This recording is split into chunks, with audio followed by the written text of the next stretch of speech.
2.2.2 Oztopoak, parte hartzearen eragozpenak eta neurriak.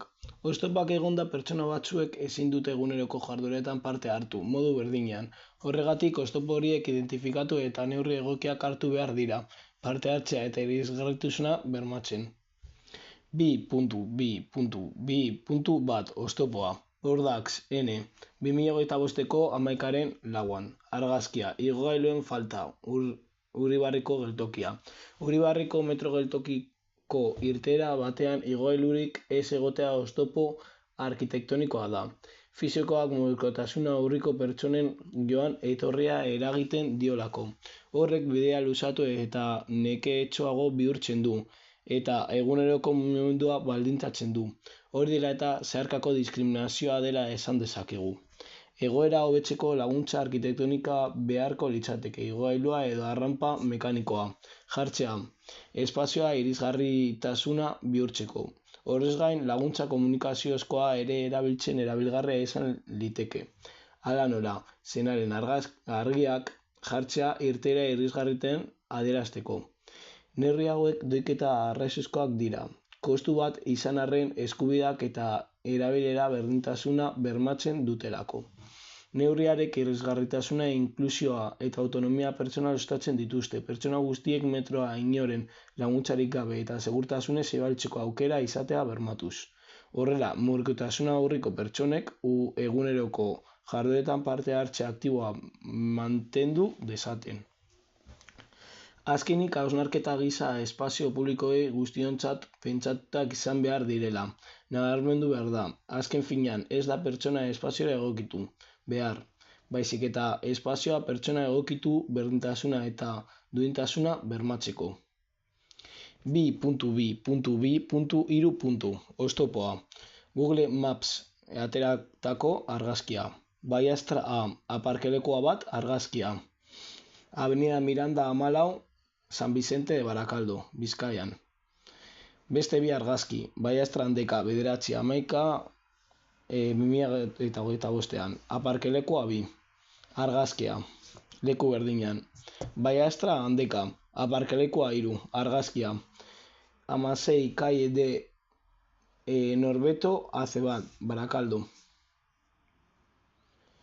Lau kasuetan ikus dezakegu mugikortasun urriko pertsonentzako aparkaleku bat dagoela, baina aparkalekutik espaloira igotzeko oztopo bat dagoela. Egoera hau nabarmena da bereziki mugikortasuna urriko pertsonentzako eta egoera egokitutako irisgarritasuna ez dagoenean. Aparkaleku bat jartzea oso ondo dago, baina igotzeko egokitzapenak gabe ez da inklusiboa. Hau zeharkako diskriminazio zuzena da, jarrerazkoa. Leku hauek egokiak dira kotxetik ateratzeko eta beharrezkoak mugimenduak egiteko, baina igotzeko aukera egokia izan ezean, pertsona bide arriskutsuagoak hartu behar izaten dituzte, adibidez, errepidetik pasatzea, eta hori ez da segurua ez da inklusiboa. Lehenengo referentzia Google Maps-etik hartu dut, baina gaur egun egokituta dago 2.2.1.5 ikusi bezala, lehen esandakoa. Beste 3 kasuak berriz egoera horretan jarraitzen dute eta referentzia moduan hartu beharko lirateke aparkaleku horiek irisgarriak izan daitezen egokitzeko. Azken finean, mugikortasun urriko pertsonentzako aparkalekuak ez dira pribilegio bat, beharra baizik, eta aparkaleku horiek egokitzea ezinbestekoa da irisgarritasuna eta inklusioa bermatzeko. 2.2.2.4 Oztopoa. González de Etxabarri, Aitor, 2025ko 11.14. Telebistako programa baina ez daukate testurik egokituta entzun ezin duten pertsonentzako. Argazki honetan ikus dezakegu telebistan programa batek ez dituela testu zerbitzuak eskaintzen, entzun ez dezaten pertsonentzat. Horren ondorioz, pertsona horiek ez dute telesailako pertsonaiak esaten dutena ulertu, eta ez dute argi izango zer gertatzen ari den. Esan dezakegu telebista programa eta kate honen aldetik diskriminazioa ageri dela. Entzumen desgaitasuna duten pertsonengan modu normalean telesaila ikus ezin dutenez. Beraien eskubideak urrasten dira. Eskubide berdina baitugu guztiok zer ikusi eta nola ikusi erabakitzeko.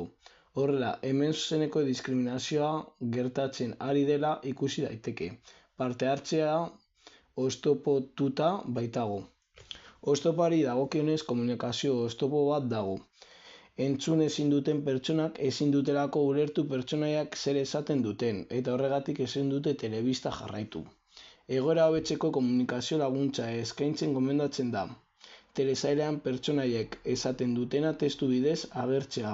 Entzun ezin dutenek informazioa irakur dezaten eta telesailak ulertu dezaten. Neurri hauekin autonomia pertsonala eta inklusioa sustatuko lirateke. Entzun ezin dutenek inoren laguntzarik gabe telebista ikusi ahal izango luketelako eta beraien kabez erabiliko luketela, zer ikusi nahi duten inolako oztoporik gabe.